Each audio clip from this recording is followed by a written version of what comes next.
Olá a todos, bem-vindos ao Diálogos pelo Clima, uma iniciativa que visa engajar diferentes profissionais que atuam na área jurídica e representantes da sociedade civil em temas que dialogam diretamente com as mudanças climáticas e o enfrentamento do desmatamento, tanto na Amazônia quanto no Cerrado. Essa iniciativa ela foi pensada para ocorrer em diferentes etapas, que envolvem tanto a comunicação online quanto a presencial. Com isso, a gente espera compartilhar o máximo possível de informações confiáveis e ideias inovadoras. Ao todo, a gente está realizando 6 eventos online. A gente está no penúltimo encontro. São diferentes temas que têm como objetivo a criação de um ambiente propício para trocas significativas que beneficiem o meio ambiente com a construção de novas ideias e novos arranjos de execução. Nosso intuito é observar não apenas os desafios, mas construir soluções para os territórios. Isso é bem relevante, a busca por soluções. Um texto base está disponível no site, e ali vocês vão poder encontrar parte dos elementos que estão sendo tratados hoje e qual é um documento que é introdutório para o tema. Para esse quinto evento, que trata então das alternativas econômicas diante dos desafios territoriais, a gente trouxe 3 representantes de instituições que trazem diferentes olhares, porém complementares para o território. O Dr. Rafael Rocha, do Ministério Público Federal do Amazonas, a Karen Oliveira, da TNC, e a doutora Eliane Moreira, do Ministério Público do Pará. Como sempre, a gente vem buscando diferentes olhares e abordagens que agregam e contribuem para a gente pensar juntos. Eu já agradeço demais a disponibilidade, a parceria e a abertura para o diálogo em vários momentos. Muito obrigada.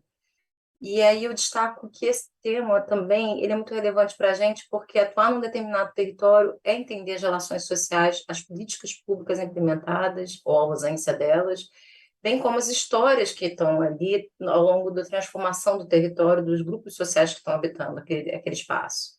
Com isso, aquela boa ideia, ou melhor, aquele bom projeto, ou aquele bom programa, não se torna um problema, porque boas ideias também podem causar desequilíbrios nas relações sociais se não forem bem trabalhadas. E para isso existem, por exemplo, as salvaguardas, cuja proposta é ir muito além das positivas. Bom, falei demais. Então, para a gente, para nos ajudar a pensar nesses assuntos todos, eu vou chamar então o doutor Rafael da Silva Rocha. Ele é procurador da República no Amazonas, ele é graduado e mestre em Direito Civil pela UERJ, e atualmente ele está no Ministério Público Federal, exercendo as funções de coordenador do GT da Amazônia Legal, coordenador do Ministério Público Federal na comunidade e procurador regional eleitoral substituto no Amazonas. Uma série de responsabilidades. Passa a palavra, doutor Rafael. Obrigado, Andréia. Boa noite. Boa noite, Eliane. Boa noite, Karen. E a todos aqueles que acompanham o nosso evento de hoje. Como contribuição inicial, eu vou falar um pouco sobre a pecuária no município de Boca do Acre. É o recorte possível dentro do tempo de 15 minutos que eu pretendo cumprir. Então, eu vou aproveitar esse gancho para falar um pouco sobre o trabalho do Ministério Público Federal no âmbito do programa Carne Legal. Eu vou dividir essa pequena apresentação em 3 partes. Primeiro eu vou falar sobre o município de Boca do Acre, depois eu vou falar sobre os frigoríficos de lá, são 2 frigoríficos que fizeram acordo com o Ministério Público Federal, e na terceira parte eu vou falar sobre os fornecedores de gado para esses frigoríficos. Então, começando, onde fica o município de Boca do Acre? O município de Boca do Acre fica no Arco do Desmatamento, que é uma região enorme, passando ali pelo sul do Amazonas, Pará, Mato Grosso, se estende bastante, e, especificamente, o município de Boca do Acre fica na região antigamente conhecida como Amacro, mas que aparentemente foi rebatizada para ser considerada Zona de Desenvolvimento Sustentável do Abunã Madeira. Inegavelmente, é uma área de expansão da fronteira agrícola e, portanto, requer a atenção do Ministério Público e de todos os órgãos de controle. Pois bem, em Boca do Acre, nós temos 34 mil habitantes, segundo dados do IBGE do ano de 2021, e, pasmem, 235 mil cabeças de gado. Então, muito mais boi do que gente. E, realmente, é um município importante para a pecuária do Amazonas, porque é o segundo rebanho do estado, e esse rebanho saltou de 94 mil em 2014 para o número que eu falei, 235 mil, no ano de 2021. E 2014 é um ano bastante importante, e eu já vou falar o porquê, mas antes, só para dizer que, além de ser um município muito forte do ponto de vista da pecuária, Boca do Acre também é uma liderança no triste ranking do desmatamento. não tem a duvidosa honra de estar entre os 10 mais desmatados da Amazônia.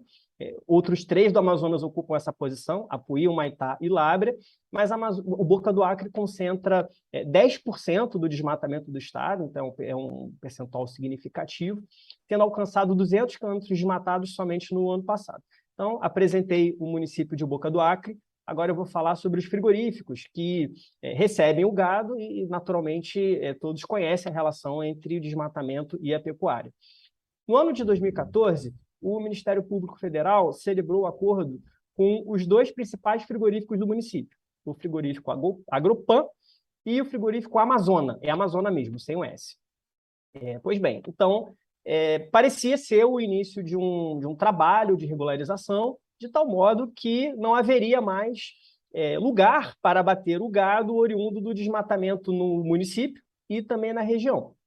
Pois bem, sabíamos que deveríamos continuar fazendo um acompanhamento muito, muito próximo. E, de fato, no ano de 2017, seguindo essa linha do tempo, fizemos uma investigação na falta de uma auditoria independente, contratada por esses frigoríficos, e essa investigação do Ministério Público do ano de 2017 revelou que o Agropan e o frigorífico Amazona tinha adquirido centenas de cabeças de gado em situação irregular. E aqui, percebam que eu ainda estou falando de situação de fornecimento direto, ou seja, a última fazenda do ciclo de vida do boi forneceu gado para o frigorífico e essas fazendas possuíam desmatamento ilegal. E isso faz incidir a multa prevista no acordo. Em relação ao Agropan, a situação foi resolvida de um modo relativamente simples, porque eu ainda vou falar de uma situação ainda mais complexa. No ano de 2017, houve as compras irregulares, e somente agora, no ano de 2022, 5 anos depois, nós concluímos as tratativas. O Agropan assinou um aditamento ao acordo, se comprometendo a, finalmente, cumprir aquelas obrigações, se comprometendo também a fazer auditorias, e vai fazer nesse ano, já contratou a empresa, e também concordando, aceitando em pagar uma multa de R$ 1.300.000 pelas compras irregulares. Essa multa foi paga através de depósitos judiciais nos autos da ação civil pública, onde o acordo havia sido homologado. Então, esse foi o desfecho em relação à situação do Agropan. Em relação ao outro frigorífico, a Amazônia, a situação um pouco mais complexa, eu vou tentar resumir sem perder a clareza e a objetividade, e eu adianto que vai ser difícil. O frigorífico Amazonas assinou no ano de 2014, no ano de 2016 ele arrendou o estabelecimento para o Frigole, e no ano de 2017 era o Frigole que estava ali e descumpriu o acordo e realizou as compras irregulares, tendo ciência da existência do acordo. Mas, quando o Ministério Público foi executar a multa do acordo, no valor de R$ 3.800.000, já havia uma terceira empresa explorando aquele estabelecimento. Nome fantasia Frigonosso, hoje rebatizado como Nosso Frigorífico. Então, 3 empresas no polo passivo da execução. A primeira foi excluída em razão do falecimento do representante legal.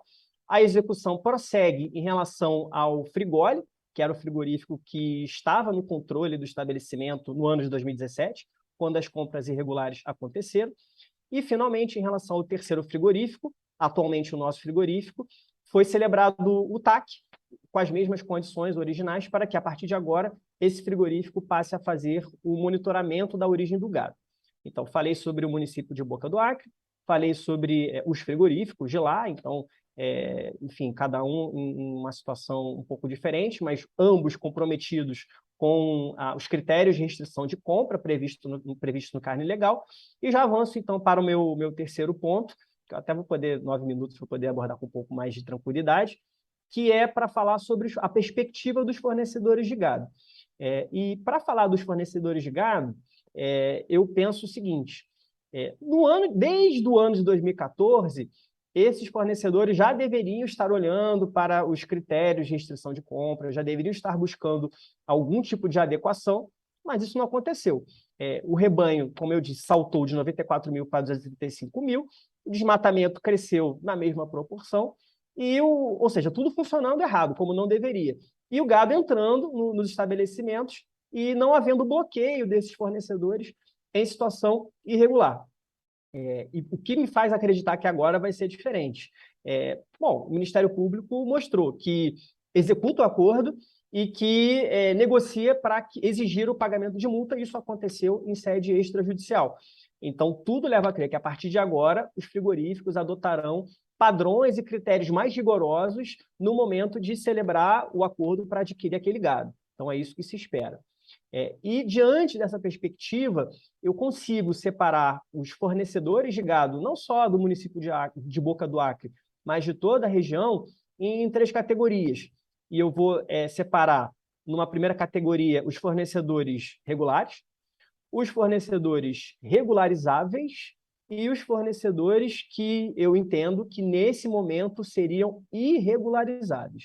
Os fornecedores regulares, não há muito a dizer, são aqueles que estão perfeitamente de acordo com os critérios previstos no TAC. Então, são frigoríficos que não têm desmatamento ilegal recente, considerando o marco do Código Florestal de 22 de julho de 2008. Então, é claro que, se tem criação de gado, em algum momento ali havia floresta amazônica, foi desmatada e foi colocado pasto no lugar. Mas, se esse desmatamento aconteceu antes de 22 de julho de 2008, está tudo bem. Do ponto de vista do TAC, não estou entrando em outras searas, está tudo ok. E aí, é claro, não pode ter atuação por trabalho escravo do proprietário, não pode ter sobreposição com terra indígena ou unidade de conservação. E é muito importante também que aquela fazenda esteja inscrita no CAR. E de nada adianta algum tipo de alteração fraudulenta do CAR para excluir do cadastro aquela área em que houve desmatamento ilegal, porque um dos critérios que estão sendo monitorados é exatamente a alteração fraudulenta, de tal modo que no mapa anterior havia um desmatamento e deixou de constar. Então, estamos atentos a esse tipo de situação. Na segunda categoria, no segundo nível de fornecimento, eu coloco os fornecedores regularizáveis. E por que eles são regularizáveis?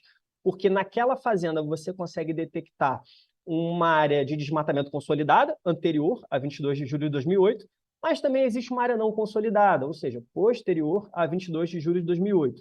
E como é que resolve, como é que regulariza, do ponto de vista do acordo, essa situação? O ideal seria que houvesse a análise e validação do CAR, de tal modo que, nos termos da legislação, aquele fornecedor aderisse ao programa de regularização ambiental e isso fosse tratado na seara administrativa, para que houvesse regeneração natural, recuperação da área e por aí vai. Isso não acontece e nós entendemos que nós não podemos perpetuar essa situação sob pena de o fornecedor buscar outras situações. Frigoríficos que ainda não aderiram ao TAC em outros estados, ou a situação do fornecimento indireto, que a gente pode falar também em outro momento. Então, nós não podemos fechar essa porta, até porque todo mundo sabe que o boi não vai morrer de velho no pasto. De alguma forma, aquele gado da fazenda bloqueada vai ser reintroduzido no mercado. Então, o Ministério Público oferece uma possibilidade. Qual é essa possibilidade? É celebrar um acordo, em termos de compromisso, diretamente com o Ministério Público Federal, e uma obrigação indispensável é que esse fornecedor regularizável, como eu coloquei, ele aceite não explorar economicamente aquela área indevidamente desmatada. E eu adianto, reconheço que é muito difícil obter essa adesão, porque nós não podemos esquecer que uma área desmatada é um ativo econômico. Então, houve um investimento, não sei se da parte daquele fornecedor, se ele já comprou desmatada, mas alguém investiu para fazer aquele desmatamento, e não é tão simples assim convencer o pecuarista a aceitar esse sacrifício de simplesmente cercar a área e permitir a regeneração natural. Então, é uma dificuldade que nós estamos enfrentando, que é justamente a baixa procura por esse tipo de regularização junto ao Ministério Público. É um ponto de alerta. Ideal seria que os frigoríficos... ideal seria que não houvesse desmatamento, mas o desmatamento em Boca do Acre é elevadíssimo. Então, muitas fazendas deveriam ser bloqueadas. E, ao serem bloqueadas, esperava-se que elas buscassem o Ministério Público Federal em busca de algum tipo de solução. Isso não está acontecendo, então é uma situação que nós devemos acompanhar e talvez até oferecer condições diferenciadas para estimular essa adesão por parte dos fornecedores, que eu aqui trato como regularizáveis. Por último, eu vou falar dos fornecedores, nesse momento, irregularizáveis. Quais são esses fornecedores? Aqueles que, no imóvel rural, só existe desmatamento ilegal posterior a 22 de julho de 2008, ou seja, só existem áreas de desmatamento não consolidadas. Pelas regras do protocolo de monitoramento, que é um documento que especifica e estabelece padrões e critérios para cumprimento do próprio TAC, como se o TAC fosse a lei e o protocolo fosse o decreto, Ali no protocolo, nós estabelecemos algumas condições mínimas para que esse acordo seja celebrado com o Ministério Público, acordo esse de regularização de fornecedores. E, nesse momento, nós não estamos aceitando que haja a exploração de uma área não consolidada. Ou seja, o sujeito tem uma fazenda, e se essa fazenda só tem esse desmatamento ilegal recente, não há viabilidade de acordo nesse momento, porque ele teria que abrir mão da fazenda toda, ele teria que simplesmente abandonar a fazenda inteira e se dedicar, enfim, a outra atividade. Então, não é uma alternativa nesse momento celebrar acordo com esse fornecedor, que aqui, infelizmente, eu vou tratar mesmo como irregularizável, como eu já disse antes.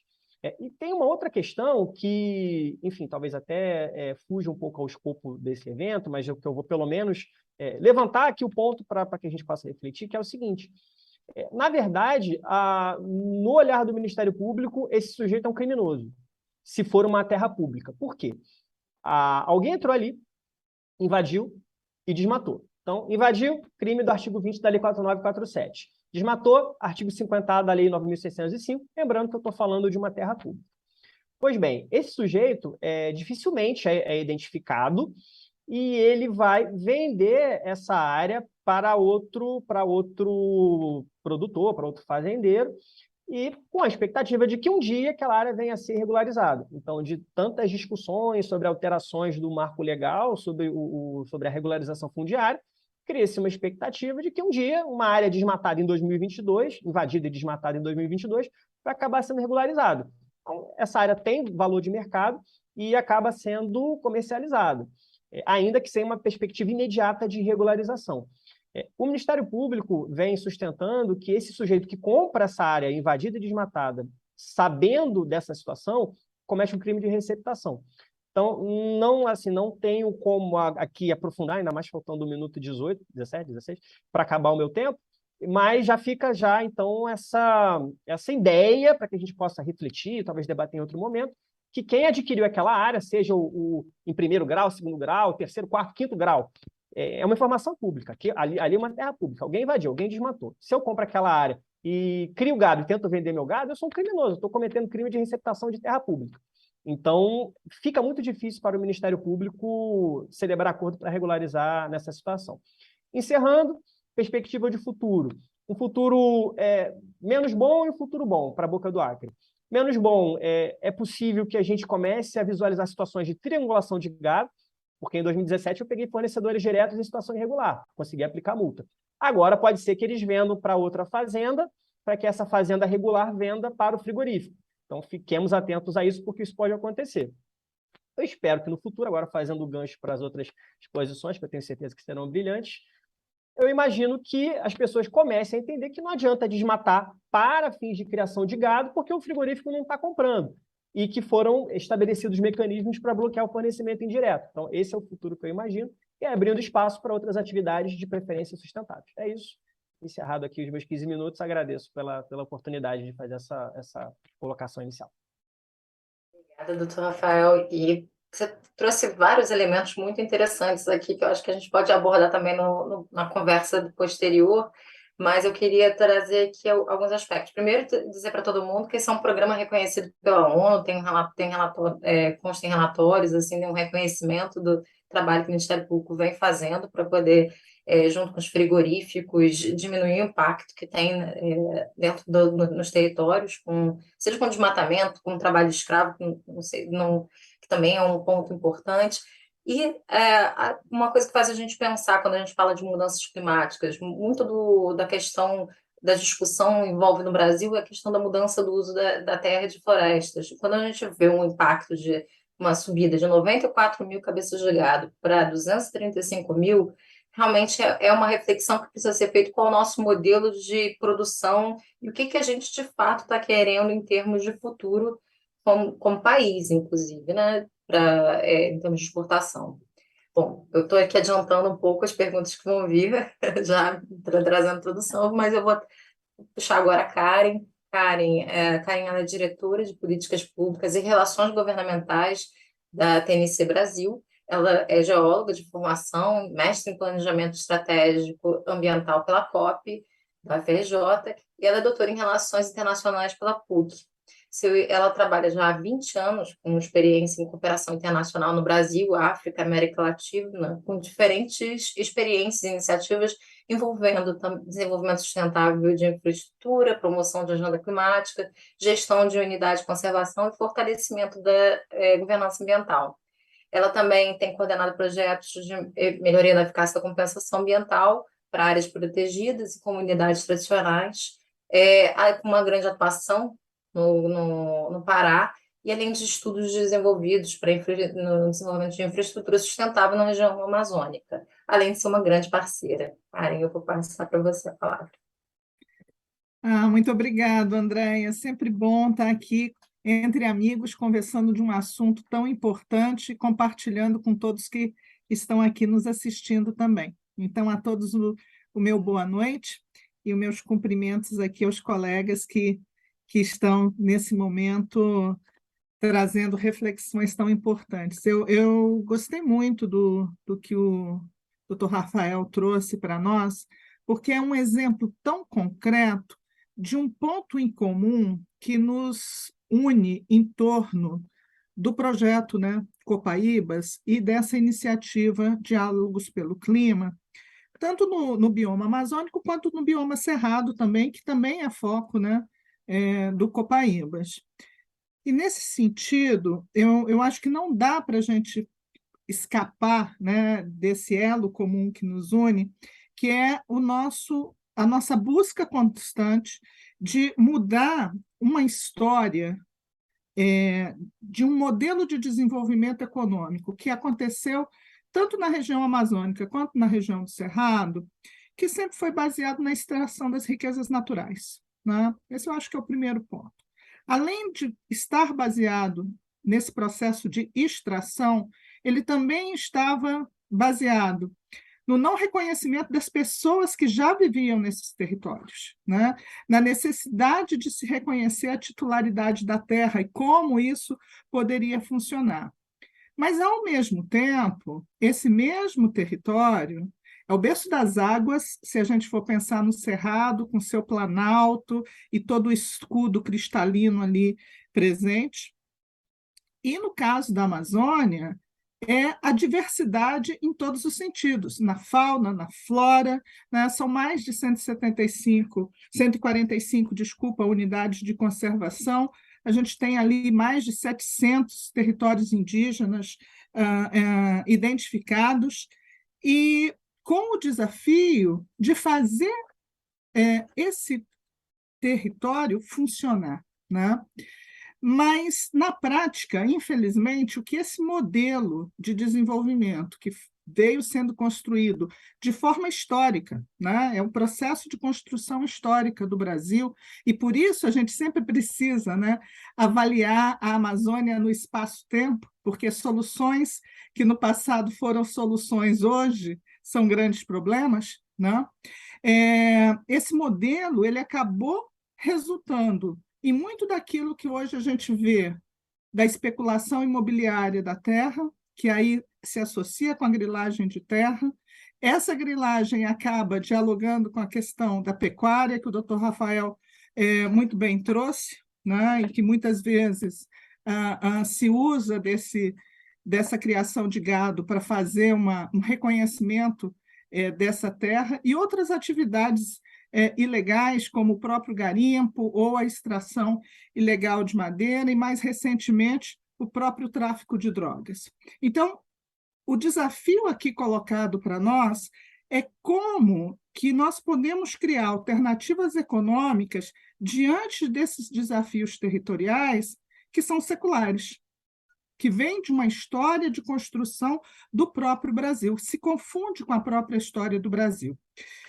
E, nesse sentido, muito do que a gente vem discutindo é como nós podemos trazer uma abordagem que seja sistêmica, que entenda o problema na sua raiz e que ele envolva agentes dos diferentes setores, ou seja, dentro de uma perspectiva de que você não consegue desenvolver uma solução tão complexa sozinha, ele inclui área privada, pública, conhecimento científico, né? E como que esses vetores se somam para construir as soluções.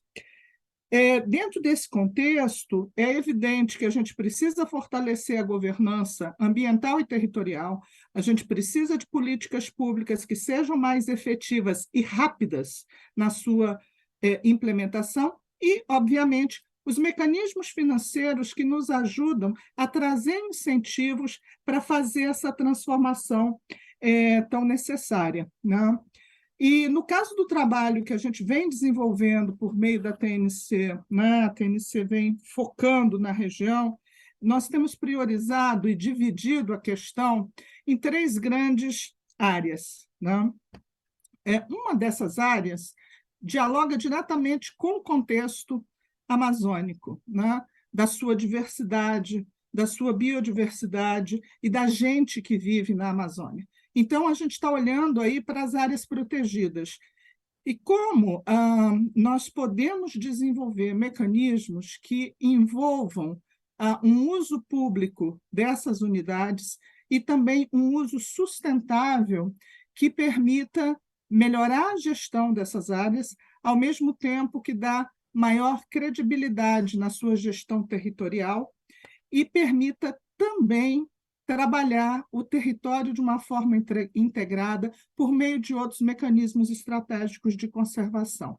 Então, esse é um olhar que vem dialogando com esse processo de melhoria da gestão ambiental das áreas protegidas. A outra parte, que também é muito relevante nesse contexto amazônico, dialoga diretamente com os próprios territórios indígenas, com os territórios também dos povos da floresta, incluindo aí os quilombolas e as comunidades tradicionais. Uma das questões que a gente vem observando é a possibilidade da bioeconomia trazer incentivos e alternativas que permitam aumentar ainda mais a contribuição que esses grupos historicamente dão para a manutenção da floresta. Então, aquilo que a gente vem chamando de bioeconomia, mas a economia da sociobiodiversidade, ou seja, que junta essas 2 frentes diferenciadas. Recentemente, nós fizemos um estudo integrando outros parceiros estratégicos para 30 produtos da bioeconomia, especificamente no estado do Pará. Está ali castanha do Pará, cumaru, tucumã, entre outros, né? E muito curioso que em 2019, apesar do período ali pré-pandemia, 5,4 bilhões de reais foram gerados e mais de 224 mil empregos também foram gerados no estado do Pará apenas com a comercialização desse produto. Outras projeções que a gente desenvolveu nesse estudo também nos mostrou o seguinte, que se a gente utiliza, se a gente se junta com outras políticas públicas de incentivo, nós podemos chegar a um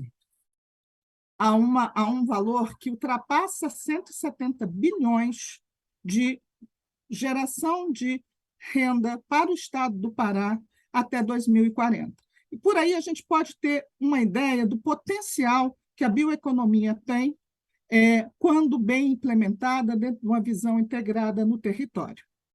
E a terceira macro-área, né, das 3 áreas que eu comentei com vocês, que a gente vem trabalhando e observando quais são as alternativas econômicas que a gente pode melhor utilizar dentro desse processo de construção coletiva, são as áreas privadas. E aí eu estou falando desde os pequenos produtores, dos médios e dos grandes produtores. E, neste caso, existem 4 eixos que se complementam. O primeiro deles, obviamente, é a questão de comando e controle. O Dr. Rafael já trouxe muito claramente pontos bastante sensíveis, né? E o que nós observamos é que o comando e controle, cada vez mais, ele precisa dessa inteligência, uma engenharia da inteligência que nos permita ser mais efetivos nesses instrumentos, né? A própria rastreabilidade pode ser um instrumento mais efetivo, somado com as ações mesmo né, as ações de polícia que são necessárias também naquilo que é realmente ilegal. Mas, saindo da parte do comando e controle, nós temos um conjunto de outras políticas públicas que, somadas, podem fazer muita diferença. Aí a gente entra com a regularização ambiental, porque o Código Florestal é chave e a gente precisa do código para a manutenção da floresta em pé e também para a restauração das áreas. Somado à regularização ambiental e, junto com ela, a própria regularização fundiária, porque dá a titularidade da terra. E, ao dar a titularidade da terra, a gente abre o campo para crédito e diferentes tipos de crédito que podem fazer a diferença. E, finalmente, tendo esse arcabouço, se eu tenho uma assistência técnica rural que me permite implementar boas práticas, eu mais facilmente posso introduzir mecanismos inovadores que, inclusive, incentivam os outros, entre eles o próprio pagamento por serviços ambientais, que não deixa de ser um incentivo à implementação do Código Florestal. Ou mesmo, como até a Andréia já trouxe, a questão do mercado de carbono. Dizer que o PSA e o mercado de carbono são a solução para todos os problemas de perda de área, não são. Mas eles são um incentivo, e não é que gerem uma renda significativa para aquele produtor, mas eles trazem outros incentivos para a melhoria da produção e, consequentemente, aumento da renda, mas uma melhoria e aumento da produtividade, sem perder floresta, que transforma isso num jogo de ganha-ganha para todo mundo.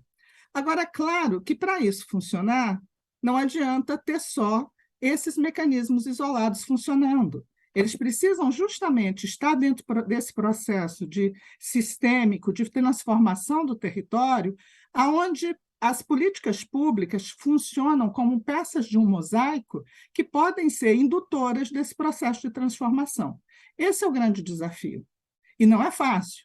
E não é para ninguém fazer isso também sozinho, porque não se consegue. Daí a necessidade de parcerias estratégicas, de um trabalho em plataformas, né, com diferentes tomadores de decisão, com diferentes partes interessadas, que nos permitam, conjuntamente, construir essas soluções. Eu vou parar por aqui, porque eu acho que tem mais tempo para a gente fazer perguntas e trocar ideias. Obrigada, Andréia. Obrigada, Karen. Você tocou em vários pontos também que eu gostaria aqui de comentar, mas o principal que eu queria trazer é esse olhar integrado. Quando a gente olha para as ações, se a gente não tem um conjunto de ações acontecendo, coordenadas e trabalhando para uma maior efetividade, eficácia dos resultados, a gente acaba tendo resultados isolados. Inclusive, é por isso que a gente vem buscando tanto diálogo entre os diferentes setores, para a gente ver como é que a gente aperfeiçoa esses modelos. Se aqui tem um comando e controle forte, quais são as políticas que podem vir junto, os programas, os projetos que podem apoiar, que tenham a longo prazo a manutenção daqueles espaços, a regularização ambiental, o olhar para o Código Florestal, mas também para outros incentivos que veem a viabilidade econômica, que tirem muitas pessoas da invisibilidade. E por meio, inclusive, das cadeias produtivas, é um dos caminhos que a gente segue. Mas eu vou deixar isso para vocês, que eu estou aqui só jogando uma série de ideias. E vou passar a palavra para a doutora Eliane Moreira, possui graduação em Direito pela Universidade Federal do Pará, mestranda em Direito pela Pontifícia Universidade Católica de São Paulo e doutora em Desenvolvimento Sustentável do Trópico Úmido pela Universidade Federal do Pará. É pós-doutora pela Universidade Federal de Santa Catarina, coordena grupos de pesquisa de direitos dos povos e comunidades tradicionais da UFPA, e desde 2006 ela é promotora de justiça do Ministério Público do Estado do Pará e professora da Universidade Federal do Pará. Em 2022 assumiu o cargo de diretora acadêmica norte da Escola Superior do Ministério Público, da Associação Brasileira dos Membros do Ministério Público de Meio Ambiente, a ABRAMPA, também integra a Associação de Professores de Direito Ambiental do Brasil. Eu podia fazer aqui um currículo bem maior, mas ela só me deixou falar sobre isso. Eu queria contar só uma curiosidade. Antes, na preparação desses eventos, a gente fez algumas entrevistas e esse tema surge de uma conversa com a doutora Eliane. Pela experiência dela na questão agrária, ela falou assim, olha, não tem como vocês falarem sobre mudança climática, não falam sobre os desafios territoriais. Vamos conversar sobre isso. Então, eu vou passar a palavra para você. Com a palavra, doutora Eliane. Olha só que confusão que eu criei, né? Bom, primeiro quero agradecer muitíssimo essa agradabilíssima noite, a possibilidade de estar conversando num debate tão profundo com pessoas tão admiráveis, né? A começar aqui referindo a André, o quanto eu admiro o trabalho que tem sido realizado, a Karen, que é uma figura também muito importante para a gente aqui na Amazônia, toda a admiração pelo trabalho, e o doutor Rafael, que eu admiro infinitamente pelo desafio que ele enfrenta, no local em que enfrenta e da forma que enfrenta. Então, quero só agradecer aqui essa oportunidade de só controlar meu tempo aqui, né? Tem uma dica de controle do tempo, mas apenas agradecer realmente essa possibilidade de estar aqui com vocês, conversando essa noite, trazendo alguns pontos. Bom, a proposta que me foi feita, né? Hoje eu li e reli muitas vezes o texto base desse encontro e recomendo muito a quem quiser se situar, ter um cenário assim estratégico das principais questões que envolvem os desafios territoriais na Amazônia e quais as alternativas se colocam nesse cenário de desafios, que recorra a esse texto, o texto 5, que orienta hoje esse debate, que foi elaborado aí por essa equipe fantástica, coordenada pela André e tantos outros, por esse programa, né, esse projeto Copaíbas. Então, hoje eu li, reli e fiz alguns apontamentos para discutir, inclusive trazendo, né, como pontos essa reflexão. Então, a reflexão que nos foi proposta na noite de hoje é exatamente ter um olhar sobre quais as alternativas econômicas diante dos desafios territoriais colocados na Amazônia, no Cerrado, mas de forma geral eles são compartilhados no Brasil. Claro que, em se tratando do conceito de fronteira, a Amazônia e os Cerrados se colocam de uma forma mais visceral e mais dramática mesmo nesse contexto, né? Eu então resolvi dividir a minha fala em dois aspectos: um, os desafios, e outro, as alternativas. E de fato a gente vai observar na minha fala que o que é desafio é ao mesmo tempo alternativa, e só será alternativa a partir do momento que se requalificarem as políticas públicas, a partir do momento que a gente decidir rever a forma como os enfrentamentos têm sido feitos, né? Principalmente do ponto de vista de políticas públicas governamentais.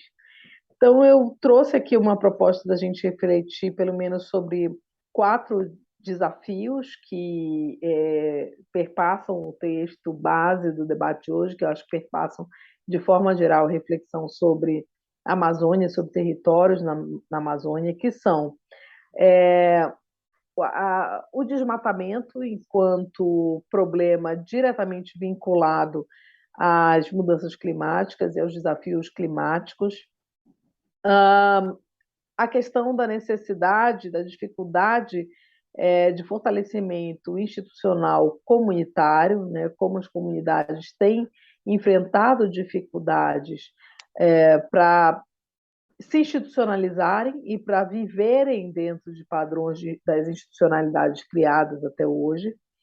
O terceiro ponto, que é aí o ponto que eu digo que é o que a gente até hoje não quis realmente enfrentar na Amazônia, e por isso nenhum resultado vai ser concreto, que é a questão fundiária. E, em quarto ponto, a bioeconomia, né? Que já foi até a Karen, a gente nem combinou, mas a Karen terminou me antecipando aí sobre isso. E quando eu coloco esses 4 pontos como desafios, e ao mesmo tempo coloco como uma outra face da moeda as alternativas que eles podem aportar, eu situo esses desafios do ponto de vista primeiramente, retomando essa linha, né, que eu desenvolvi para a gente conversar hoje, primeiramente compreendendo que o desafio climático vinculado especificamente, claro que o desafio do clima ele perpassa várias questões, até mesmo aterros, a ausência, né, de aterros sanitários regulares, por exemplo, perpassa o aspecto industrial, mas aqui falando especificamente da temática do desmatamento, um dos principais desafios é a necessidade de superar a compreensão de que é possível ter políticas públicas contraditórias, né? Políticas públicas que deem sinais trocados. E aqui eu já vinculo diretamente isso com o tema fundiário, né? E aqui eu vou trazer a partir do exemplo, eu vou fundamentar qual é a minha reflexão. O exemplo é o seguinte: quando existiu a implementação do programa Terra Legal no Brasil, que basicamente se pautou pela lógica de que regularização fundiária, né, de que ordenamento territorial implica na privatização individual da terra, quando a política pública sinalizou para esse campo, com todos os problemas que tem em torno dessa concepção extremamente equivocada, mas que tem sido hoje reverberada, seguida e até mesmo propagada como caso de sucesso de enfrentamento das questões fundiárias, seja na esfera federal, seja na esfera estadual, aqui falando do estado do Pará, mas de outros estados também.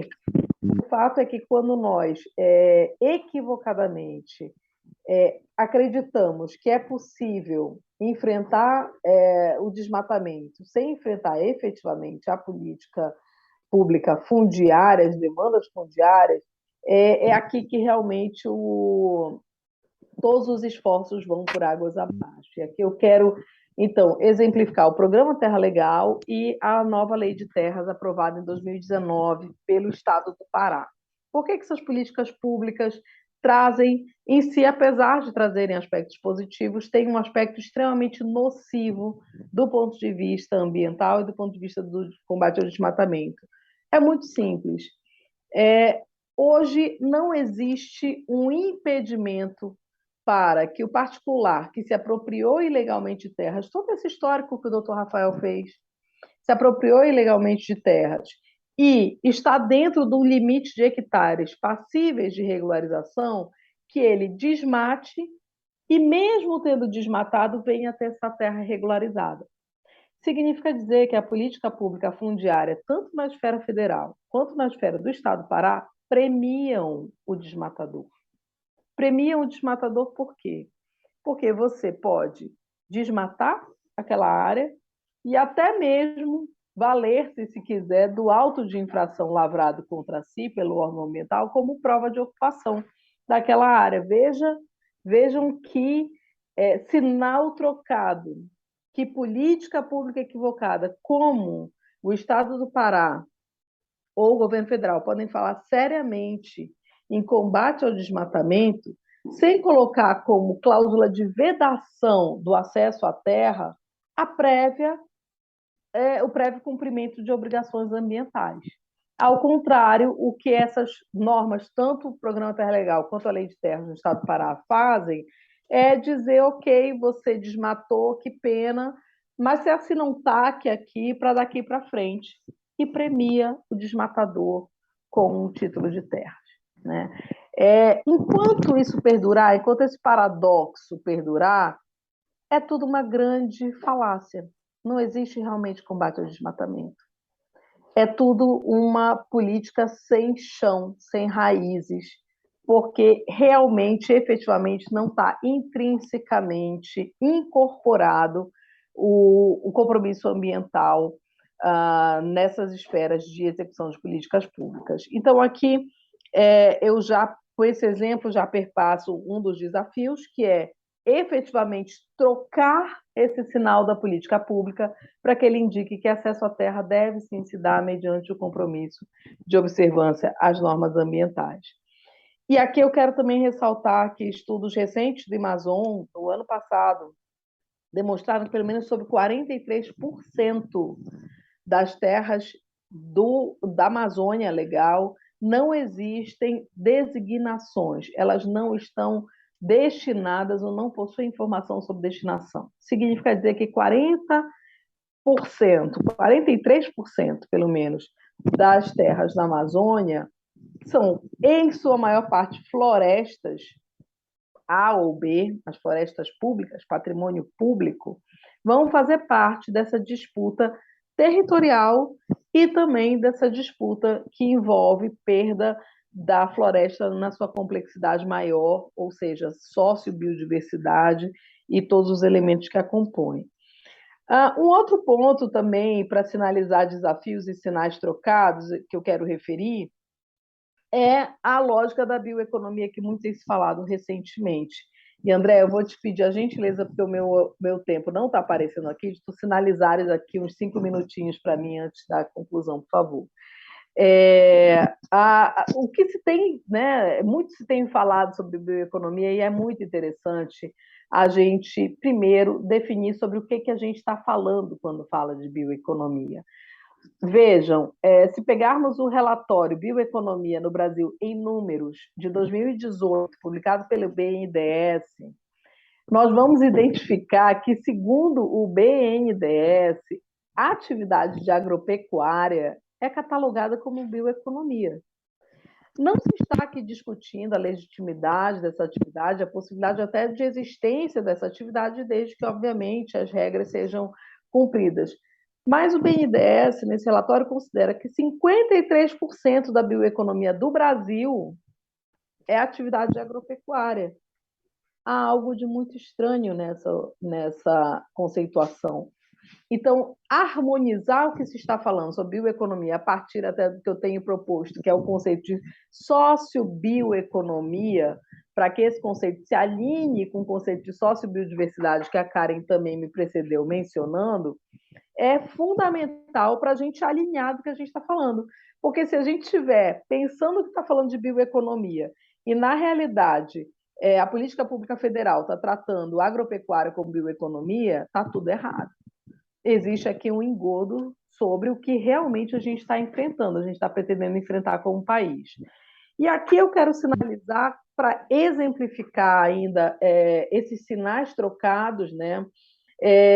Uma das principais promessas no cenário da bioeconomia era o Fundo Nacional de Repartição de Benefícios, que foi delegado ao BNDES como gestor desse fundo, e, pasmem, de 2019 a 2021, esse fundo não teve destinação efetiva nem regras claras sobre a destinação de recursos, muito embora existam informações públicas de que existem 2,8 milhões de reais disponíveis para ações que deveriam ser voltadas, e aí sim, agora eu fecho meu raciocínio, ao fortalecimento de comunidades tradicionais, ao fortalecimento institucional de comunidades tradicionais.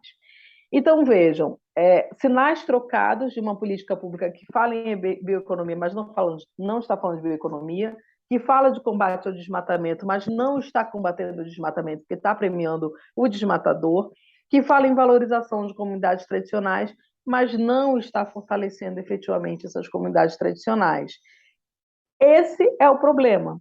Quando a gente readaptar esses conceitos, quando a gente conceitos, a gente vai caminhar em um outro sentido e vai ter novas alternativas. E aqui eu concluo. Muito obrigada.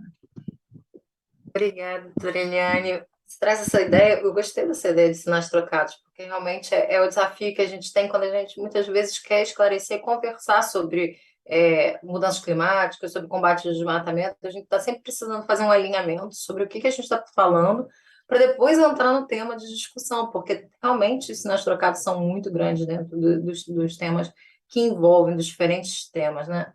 Bom, eu vou começar fazendo uma pergunta para cada um, para iniciar esse debate. Vocês também se sentam livres para poder conversar entre vocês e também eu percebo que os temas são muito... entre vocês tem muito a ser falado. Mas, doutor Rafael, uma das perguntas que eu trouxe aqui é assim, quais são os principais gargalos que o Ministério Público enfrenta para ajuste de atividades econômicas no setor de mudança do uso da terra e floresta? Muito nessa perspectiva que você vem trazendo, a conversão do uso da terra. Acho que essa pergunta vem muito bem para você. Doutora Eliane, eu queria entender um pouquinho mais como é que é percebido pelo Ministério Público esses diferentes projetos de geração de renda associado à recuperação de áreas. Você já falou que é um pouco sobre isso, mas eu queria entender, assim, eu queria observar com você assim, o que você olha quando a gente está falando de projetos de geração de renda, quais são os cuidados, além de, assim, com as diferentes grupos sociais que ocupam o território, como é que você, que trabalhou tanto a questão fundiária e percebeu os desafios que essas pessoas enfrentam, quais são os cuidados que a gente deveria olhar ou ações que a gente poderia tomar? Karen, para a gente iniciar aqui, eu queria entender com você assim, qual é o impacto dos projetos ambientais de geração de renda associado à recuperação de áreas possuem para o enfrentamento da mudança climática, mas você tem vários projetos que você acompanha e de discussões que envolvem a produção de créditos de carbono, de um olhar de como esses projetos, essas alternativas econômicas, elas podem também trazer resultados para uma discussão mais ampla de financiamento. Eu queria ouvir um pouco a sua fala sobre isso. Então, vou passar primeiro. Vou mudar aqui a ordem, tá? Vou começar com a Karen, então, primeiro para falar, depois eu vou mudando para a gente ter uma voz. Ora, pois, vamos lá. Então, Andréia, eu acho que primeiro a gente tem que entender a questão por dois lados, né? Ah, quando a gente fala de restauração, de recuperação de áreas, de restauração florestal, primeiro a gente está falando de recuperar uma série de serviços ecossistêmicos que a natureza nos oferece. Desculpem. Esse é o primeiro ponto, né? Se a gente sai da região amazônica e vai, por exemplo, para a região da Mata Atlântica, onde nós trabalhamos inicialmente e de forma pioneira com projetos de restauração florestal, o nosso primeiro objetivo era a segurança hídrica. Estava faltando água, né? Os mananciais estavam secando. Estava faltando água para tudo, desde o abastecimento das cidades, para os ciclos industriais e para a própria agricultura. Então, um dos principais pontos é esse, garantir, né, a recuperação das áreas, a restauração florestal, ela nos garante o retorno de serviços ecossistêmicos fundamentais para o nosso bem-estar, né? A partir daí, como é que você atrai o produtor, né? Produtor esse que muitas vezes não consegue ter acesso a crédito, não tem assistência técnica, ele tenta fazer a regularização fundiária dele, mas as políticas contraditórias, né, também não ajudam, né? Acho que a doutora Eliane trouxe isso muito bem aqui, eu acho que é um excelente ponto de reflexão. Então, quando você utiliza esses mecanismos financeiros, né, o PSA, mercado de carbono, a própria bioeconomia, dentro desse processo, você agrega um valor que faz com que o seu projeto fique muito mais interessante e atrativo para aquele processo de implementação da política pública, né? Isso é fácil? Não, não é fácil. É garantido? Também não é garantido. Você tem problemas no caminho? Tem vários problemas. E, mais uma vez, alguns desses problemas também dialogam com as políticas contraditórias. Então, se por um lado a gente pode falar do PSA sendo indutor da implementação do Código Florestal, por outro lado, se a gente não tem também políticas de comando e controle que nos ajudem nesse processo de trazer, muitas vezes, aquele pequeno produtor, principalmente pequeno produtor até dentro desse cenário, para essa legalidade, e aí, junto com isso, outras políticas públicas que adaptam e atendem às necessidades locais, às vezes o processo falha.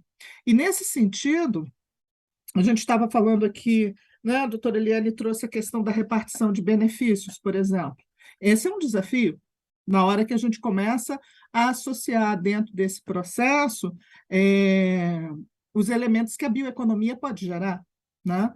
Você tem já boas práticas, mas você ainda tem grandes desafios em fazer isso funcionar. Além disso, Muitas vezes a gente fala das salvaguardas, mas a gente olha para salvaguardas socioambientais muito direcionadas à questão da governança territorial, né? De garantir voz para essas, tudo muito necessário. Só que as salvaguardas socioambientais, elas vão além, né? Elas, às vezes, têm que dialogar com políticas de saúde, com políticas de segurança, com políticas de educação, e não dialogam.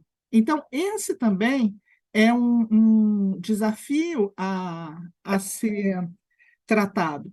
Porque muitas vezes você tem outros problemas que você pergunta como você mantém um produtor dentro daquele programa de PSA, se, por exemplo, você detecta trabalho infantil, ou se, por exemplo, você tem questões de violência doméstica, ou, por exemplo, você tem crianças que não vão à escola.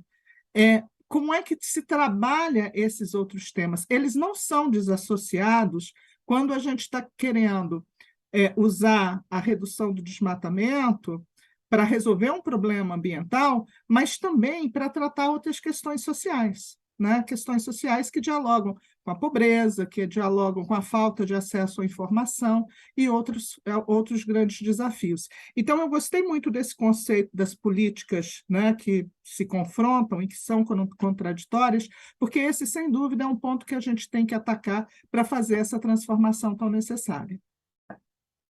Obrigada, Caio. Gostei de você trazer esses aspectos sociais muito fortes, porque eles são uma questão.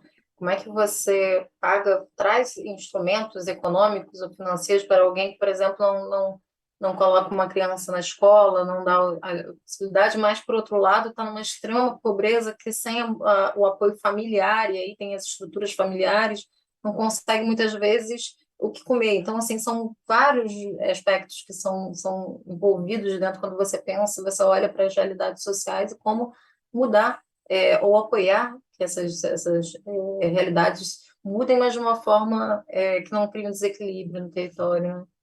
E, Andréia, se me permite, muito rapidamente, isso também destaca um ponto muito importante na construção dos nossos projetos, que muitas vezes a gente fica muito focado na área ambiental, sabe? E ali você só fala com a Secretaria de Meio Ambiente, você só fala com o Ministério do Meio Ambiente, e, na verdade, o que a gente está trazendo aqui nesse Diálogos pelo Clima é, sem dúvida, a necessidade de uma construção coletiva, né?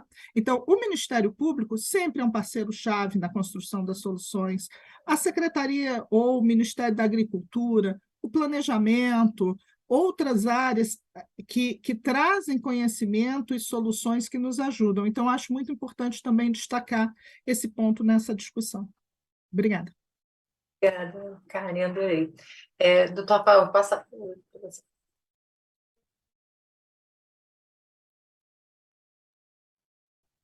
Foi. Obrigado. Eu confesso que eu já imaginava que essa pergunta poderia cair para mim. Aí, até na minha apresentação, eu já antecipei um dos gargalos, que seria justamente a demora na análise da validação do CAR. E, basicamente, a minha resposta vai no sentido de ausência de alinhamento e colaboração dos órgãos públicos com as estratégias desenvolvidas pelo Ministério Público em relação à regularização da cadeia produtiva da pecuária. Mas eu gostaria de fazer algumas considerações adicionais. Eu gostei muito da fala da Eliane sobre políticas públicas contraditórias e sinais trocados. Então, se meu tempo estivesse acabando, eu simplesmente colaria a resposta da colega e faria uma simples remissão a tudo que ela falou. Eu subscrevo integralmente. Mas, como eu ainda tenho um tempo, eu vou contar aqui duas breves histórias que servem para ilustrar o meu ponto. Logo que eu entrei no MPF, em 2013, eu fui participar de um seminário com um tema muito abrangente e fui surpreendido porque uma das palestrantes abordou carne legal, que eu ainda estava conhecendo, é um trabalho de 2009, eu tinha acabado de entrar em 2013, enfim, né, já tinha muita estrada e eu aqui ainda precisava me inteirar. E ela fez uma análise muito interessante, analisando o programa Carne Legal do MPF como política pública e apontando fragilidades naquela política pública. Eu vi atentamente, né, enfim, ainda aprendendo sobre o programa, e fiz uma objeção que aquele sarrafo estava muito alto, porque o carne legal não era exatamente uma política pública no sentido estrito do termo. Era uma estratégia do Ministério Público, uma atuação conjunta de vários procuradores, mas não poderia receber o status de política pública. E ela entendeu, concordou, chegamos a um consenso, mas hoje eu vejo que não é uma política pública, mas deveria ser. E eu acho que é uma tendência natural. Talvez o verdadeiro papel do Ministério Público nisso seja um indutor para que o Poder Executivo, o Poder Legislativo também abracem essa causa e passem a exigir que a pecuária seja uma pecuária sustentável, que não alimente o desmatamento e outras irregularidades. E uma segunda história que eu vou contar é a seguinte: eu participo de um fórum que atualmente está desativado, que é sobre a governança da rodovia BR-319, do território sob influência desse empreendimento. Até a fala agora da Karen também me fez lembrar também das questões que nós discutimos ali. E é claro que a governança precisa ser muito mais ampla, não se trata só de governança ambiental e fundiária. Então, por isso que no fórum a gente dialoga com Secretaria de Educação, Secretaria de Assistência Social e por aí vai. Então, a fala dela vai perfeitamente ao encontro das experiências que nós tivemos nesse fórum. E lá pela 17ª, 18ª reunião, nós convidamos a ADAF, que é o órgão de defesa agropecuária do Amazonas, que é muito importante, é um órgão-chave no carne legal, porque controla as guias de trânsito animal. E o expositor da ADAF me apresenta um mapa com o estado do Amazonas, e o mapa todo loteado para atividade pecuária. Então, em cada região deveria ser exercido um tipo de atividade pecuária. Eu quase tive um infarto ali na frente de todo mundo. Eu falei, esse é o plano do governo do estado do Amazonas para o território? Desenvolver a pecuária no estado inteiro? Ele, não, doutor, não é bem assim. Quando você pega no flagra, você fala isso, né? Não é nada disso que você está pensando, você entendeu errado e tal, né? Como não? Eu estou vendo, né? E aí ficou o dito pelo não dito, dessa vez não teve consenso nenhum, eu fiquei com aquela pulga atrás da orelha. E aí depois foram, assim, aí nesse caso não tem sinal trocado nenhum, né? A DAF realmente tem uma posição muito clara em relação ao projeto, ao modelo de desenvolvimento que deveria ser aplicado. Então eu tive uma experiência de um frigorífico que tentava cumprir o acordo e o fiscal da DAF, que estava ali para fiscalizar questões sanitárias, tentava convencer o frigorífico a não bloquear o fornecedor regular. Porque, veja bem, o bem-estar animal, o animal está sofrendo, você não pode deixar de abater. Aí tive eu que entrar em contato com a DAF para explicar, olha, é um acordo com o Ministério Público Federal, se o frigorífico não cumprir, vai ser multado, e a DAF também. Ah, não, então tudo bem, né? Então, né, tem de errado, né? Não vai mais acontecer. E aí, enfim, né? Então, vários pequenos sinais, vários movimentos, chegando ao ponto de a DAF tentar restringir o acesso do Ministério Público Federal às guias de trânsito animal, ou pelo menos às informações completas. Então, eu esclareci que era uma prerrogativa do Ministério Público, que sequer poderia opor o dever de sigilo, e as informações foram disponibilizadas. Moral da história, então, a todo tempo, se fosse só a falta de alinhamento, falta de colaboração, estava bom. O problema que nós temos que enfrentar realmente são obstáculos colocados por órgãos públicos, o objetivo que deveria ser o objetivo nem do governo, o objetivo de Estado, né, de você realmente desenvolver, criar, implementar políticas públicas voltadas para o desenvolvimento sustentável, para você controlar o desmatamento e por aí vai. Então, esse é assim, talvez o principal gargalo seja exatamente esse, a ausência de colaboração do Estado e até mesmo a colocação de obstáculos indevidos à atuação do Ministério Público. Rafael, então vou passar para a doutora Eliane. Vamos lá. Nenhuma pergunta fácil, né? Eu acho que também boa parte das minhas perguntas, dessa pergunta já foi respondida pelos que me antecederam. Os desafios, né? Como, pelo que eu entendi da tua pergunta, André, como é possível promover realmente projetos de geração de renda envolvendo comunidades, de base comunitária, reconhecendo as situações postas, né? Reconhecendo os desafios existentes. Primeira coisa que eu falo sobre isso sempre uma vez me perguntaram num congresso fora do país,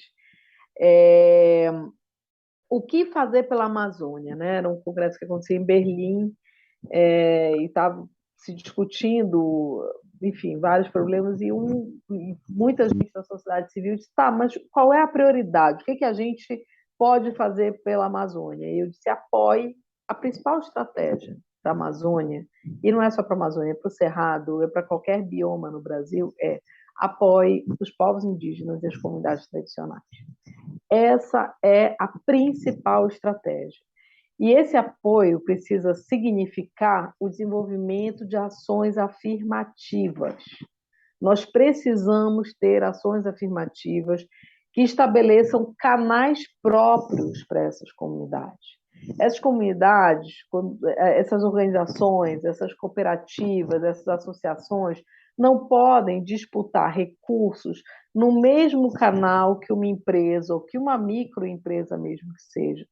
É preciso que existam canais próprios para essas comunidades, reconhecendo as dificuldades, inclusive de prestação de contas que existem, né? Qualquer pessoa que já entrou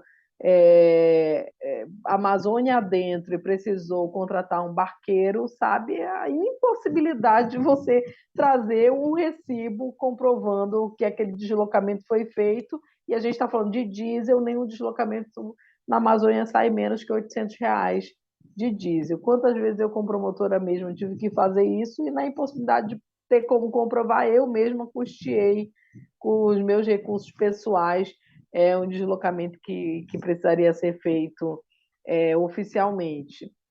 Então, assim, coisas muito simples, que essa compreensão de realidade são, entendo eu, o primeiro passo.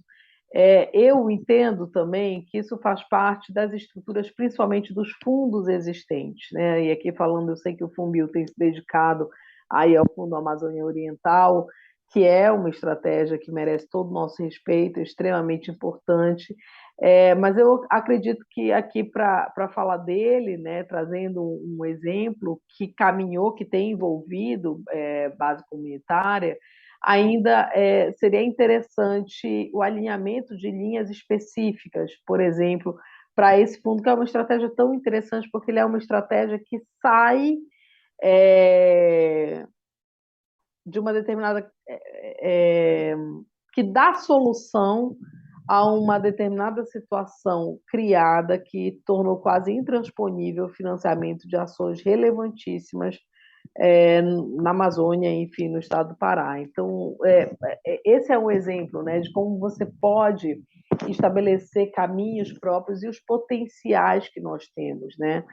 Mas, indo para além disso, acho que aí a gente entra numa outra questão. O principal problema... Quais são os projetos mais problemáticos que a gente tem na Amazônia? São aqueles que alguém teve a brilhante ideia de desenvolver numa determinada comunidade, e provavelmente essa brilhante ideia não foi dialogada com essa comunidade, e ali se teve papum, vamos fazer um projeto de rede aqui no Marajó, maravilhoso, captura, sequestro de carbono, etc. e tal, e quando você assenta ali, tem uma comunidade que nunca foi consultada, nunca foi efetivamente envolvida, nunca participou daquela estratégia maravilhosa, pensada, né? Tudo que a gente quer, o projeto de sequestro de carbono, pensar, etc., manutenção da floresta em pé, mas sem nenhum envolvimento efetivo de base comunitária. Então, realmente, a gestão... E eu acho que isso também é um aprendizado que ele já está construído, já está em construção na Amazônia,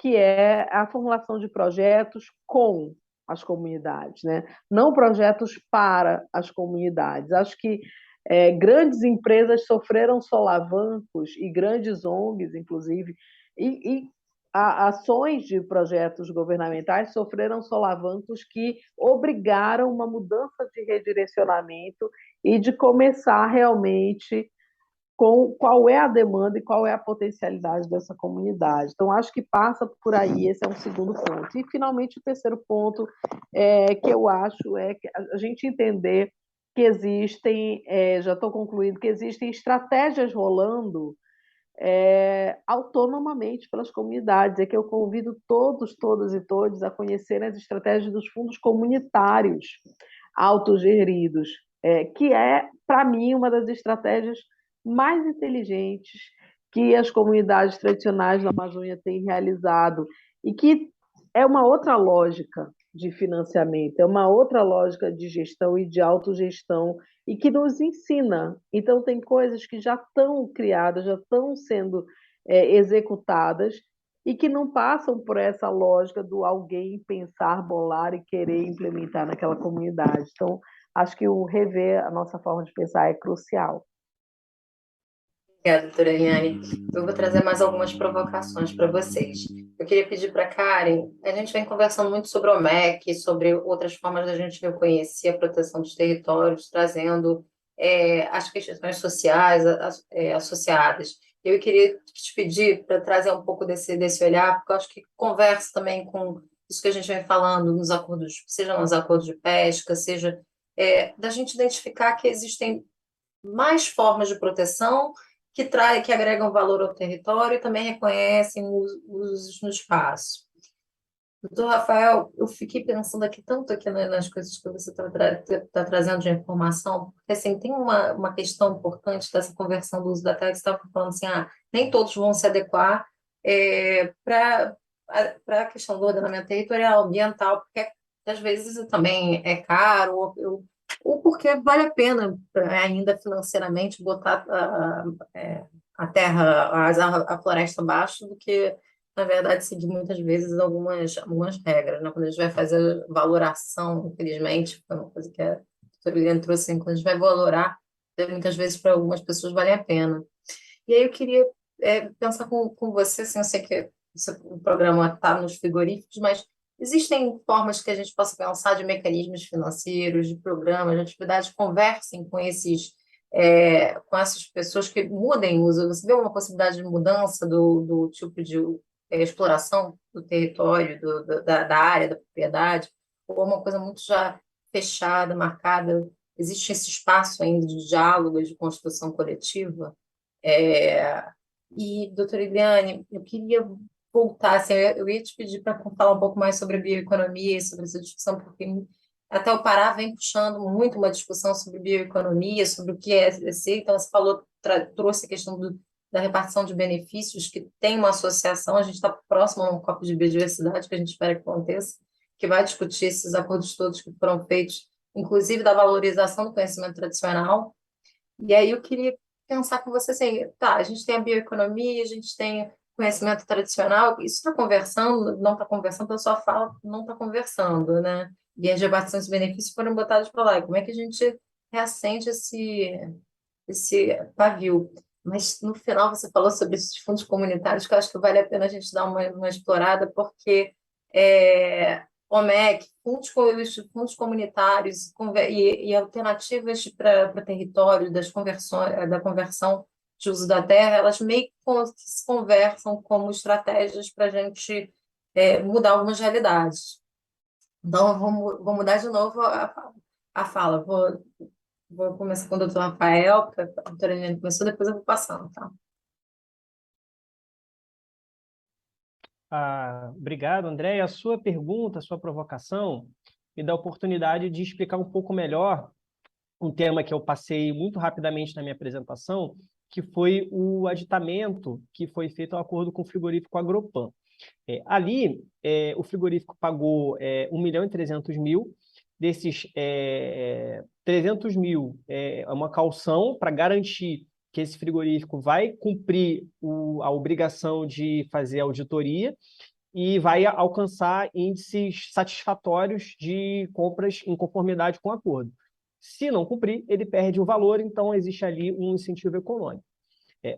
1.300.000, 300 mil calção, 1 milhão é um projeto que foi destinado para a Embrapa e foi escolhido em comum acordo com o frigorífico, que é um projeto que aplica técnicas de lavoura, pecuária e floresta para tentar criar, serão criadas unidades de referência, que serão modelos, e, naturalmente, um dos municípios escolhidos foi o município de Boca do Acre. Então, serão criadas 5 unidades de referência para mostrar, na prática, que é possível cumprir não só os requisitos do acordo, mas todos os requisitos da legislação, e, além de atender a ideias de legalidade e sustentabilidade, com perdão da redundância, também trazer ideias de rentabilidade, ou seja, é possível ganhar dinheiro e cumprir a lei e continuar vendendo para o frigorífico, porque atende aos requisitos de restrição de compra. Só que a gente tem uma concorrência ainda muito forte, né? Porque você pergunta, será que ainda vale a pena? Eu sou forçado a reconhecer que sim. Então, o Ministério Público puxa muitas vezes essa agenda do não, né? Para dizer o que não pode ser feito, para convencer o frigorífico a aplicar essas condições de bloqueio, e talvez não seja propriamente a vocação do Ministério Público estimular tanto essa agenda do sim, né? Temos aqui a sociedade civil presente, e outros órgãos de fomento. A Embrapa, eu imagino que, né, que deveria cumprir até melhor esse papel, e aí uma parceria pontual do Ministério Público para que seja, enfim, estimulada uma pecuária com mais sustentabilidade. Então, aí a gente, né, enfim, tenta propor novas ideias, novas estratégias para que haja uma mudança até mesmo, e aí, enfim, né, uma fala muito ambiciosa, mas talvez uma mudança de mentalidade. Porque, assim, é claro que a educação ambiental é super importante e deve continuar sendo promovida, mas o ser humano ele reage muito aos incentivos econômicos, né? Então, se o sujeito continua ganhando dinheiro com isso e sob uma expectativa muito grande de impunidade, ele vai continuar fazendo. Então, se o frigorífico não fechar essa porta e se não forem implementados mecanismos efetivos de rastreabilidade para a identificação e bloqueio dos fornecedores indiretos, ou seja, ele não consegue vender para ninguém, porque não vende para o frigorífico e não vende para outras fazendas, porque as outras fazendas sabem que passar por aquela fazenda contamina, entre aspas, aquele animal e não vai ser abatido. Se não vai ser abatido, ele perde a viabilidade econômica, até chegar no cenário que deixe de valer a pena, que ele vai gastar dinheiro à toa, né? Ele não desmata porque ele odeia a floresta, ele desmata porque ele tem a perspectiva de explorar economicamente ou de vender para alguém que vai fazer aquela exploração. Então, a gente precisa, né, fortalecer, né, continuar fortalecendo a agenda do não, né? Então, mecanismos de comando e controle, fortalecer a ação do Ministério Público, tanto na esfera civil, que eu falei o tempo inteiro, mas também, por que não, na esfera criminal? Então, desarticular as organizações criminosas, então não ficar só naquela coisa de processar criminalmente a pessoa que foi identificada no auto de infração. É fundamental também identificar quem está por trás, quem é o mandante daquilo, quem está ganhando dinheiro com aquilo, né? Então, sempre aquela ideia de seguir o dinheiro.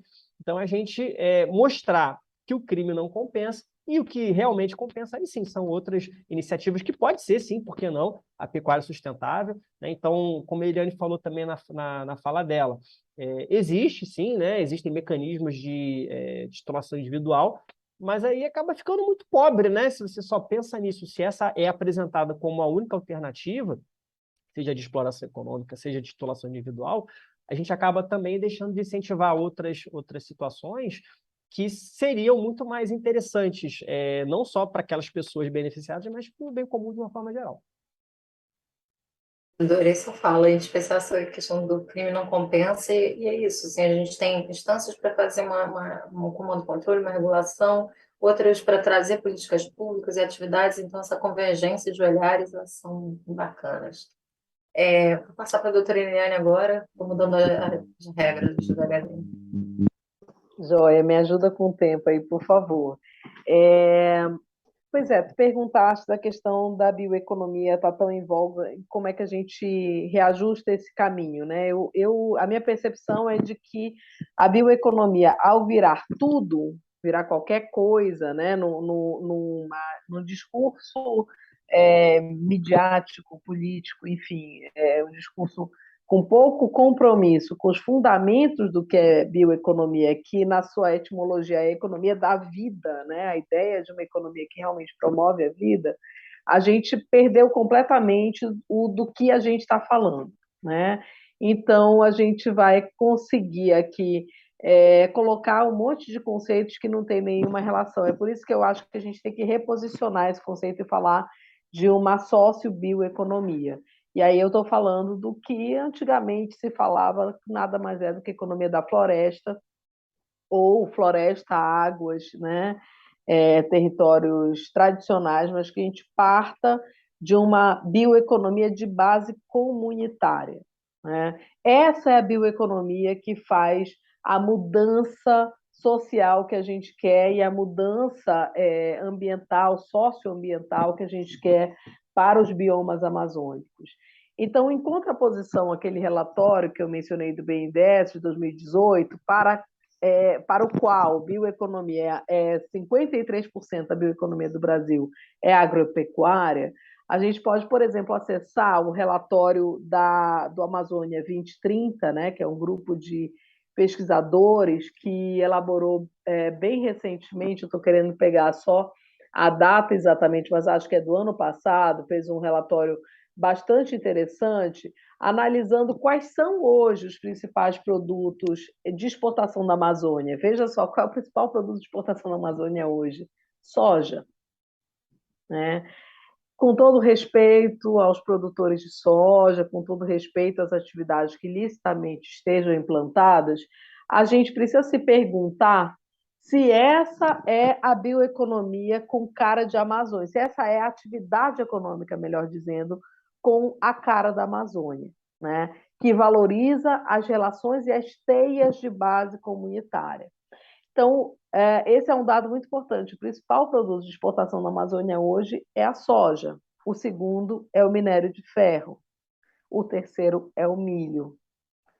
Essa é a economia de base que nós temos hoje. Em contraposição a isso, esse relatório nos aponta quais seriam os produtos compatíveis com a floresta, que poderiam ser, que estão aí, tem um mercado de exportação já existente, já demandante. E aí eles sinalizam nesse relatório a pimenta do reino, que eu até questiono um pouco, porque a dinâmica de produção de pimenta do reino ela não está na base comunitária, pelo menos no estado do Pará, pode ser que esteja em outros locais, mas peixes, né, e alguns produtos de peixes, óleo de dendê também não está na base comunitária, a maior parte dele, sucos e frutas, castanha do Pará e etc. Com isso eu quero sinalizar o seguinte, a gente precisa olhar o que está acontecendo hoje, qual é a base de economia em que a Amazônia está se apontando e conseguir compreender que ela está em rota de colisão com uma agenda socioambiental para a Amazônia e recuperar, reposicionar esse mercado já existente para a Amazônia, que é o mercado não atendido e que, ao mesmo tempo, é um mercado também que não tem valorizado as relações já existentes dessas redes comunitárias, inclusive de uma economia de base comunitária que já está bombando aí por intermédio, por exemplo, dos fundos comunitários.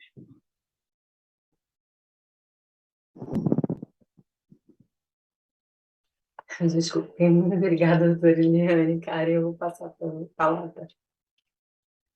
Obrigado, Andréia. Pois é, essa questão das OMECs, né, dos outros mecanismos estratégicos de conservação, eu acho que dialoga muito com um ponto que nós trouxemos aqui, mas apesar que nós não explicitamos, que é o desafio da inovação. A criação dessas soluções para alternativas econômicas que nos ajudem na gestão territorial, ela passa pela necessidade de uma inovação, né? E uma inovação em todos os sentidos, né? Na construção da política, na forma de atuação, na forma de construção dos processos. E, por outro lado, os desafios são muitos, né? E as soluções que nós sempre usamos, e vou pegar aqui um exemplo bem simples, terras públicas não destinadas, né? Muito do que nós falamos dialoga diretamente com unidades de conservação, né? Vamos transformar essa área numa unidade de conservação. Ok, inclusive existem muitas áreas que são áreas de forte endemismo que precisam mesmo ser uma unidade de conservação.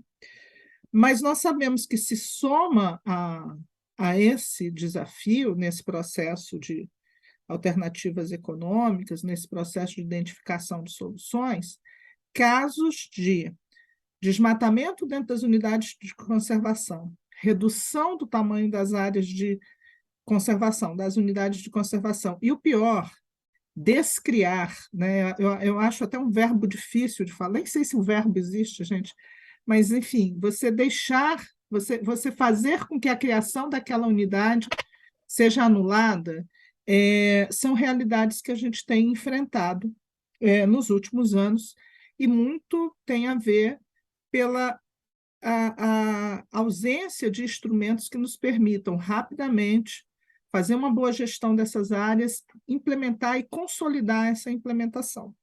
Então, claro que a gente não vai deixar de criar unidades de conservação, isso é fundamental dentro da nossa política de unidades de conservação. Claro que a gente vai lutar pela consolidação e implementação cada vez mais efetiva do Sistema Nacional de Unidades de Conservação, mas nós precisamos reconhecer também a efetividade de outros instrumentos que podem trabalhar juntos dentro dessa visão integrada do território, dentro desse planejamento territorial, e nos ajudar a fortalecer esse processo de gestão territorial. Então, você mesmo citou os acordos de pesca. Nós temos observado que, em vários territórios, inclusive na bacia do Tapajós, os acordos de pesca têm sido o instrumento em que os ribeirinhos conseguem estabelecer uma negociação e reduzir conflitos sociais e, ao mesmo tempo, contribuir com a qualidade do rio, a conectividade do rio, a qualidade da água, a manutenção das rotas migratórias de peixes, entre outros elementos. Então, é um instrumento que pode se somar, né? Ali é um conjunto de unidades de conservação e fortalecer o processo de implementação. Uma outra questão, por exemplo, as áreas onde os ribeirinhos vivem, né? Hoje nós temos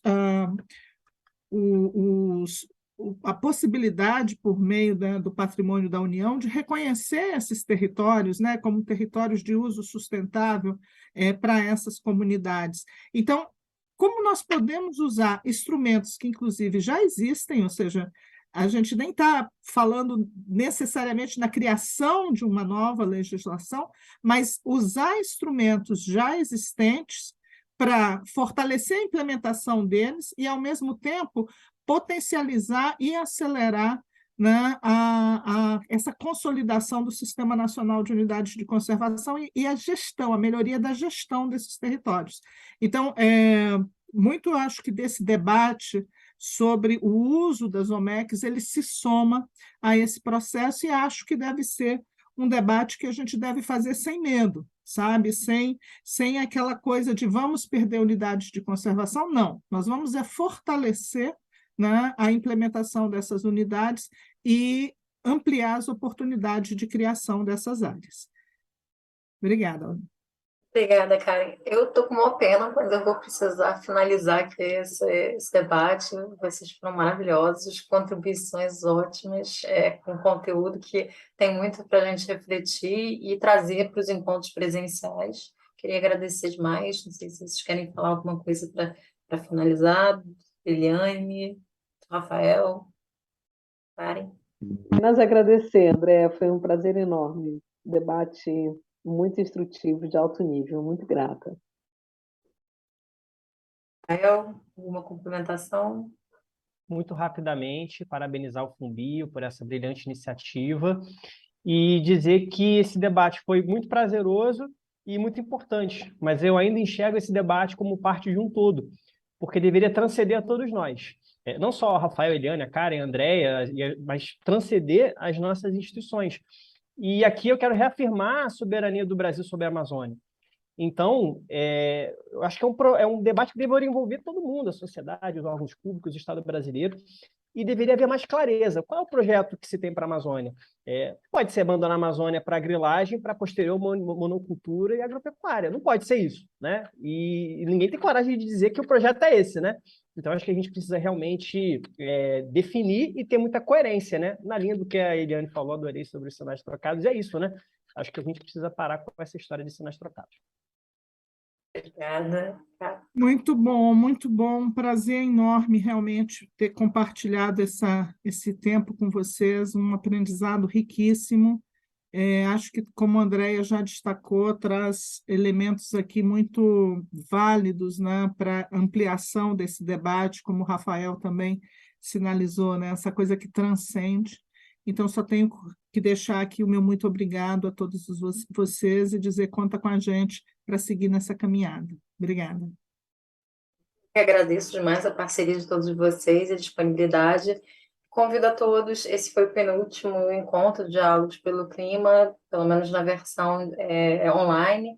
A gente vai ter o próximo e último encontro no dia 22/11 sobre as estratégias de proteção das unidades de conservação, preservação florestal para alcance do Acordo de Paris. Esperamos vocês. Obrigada.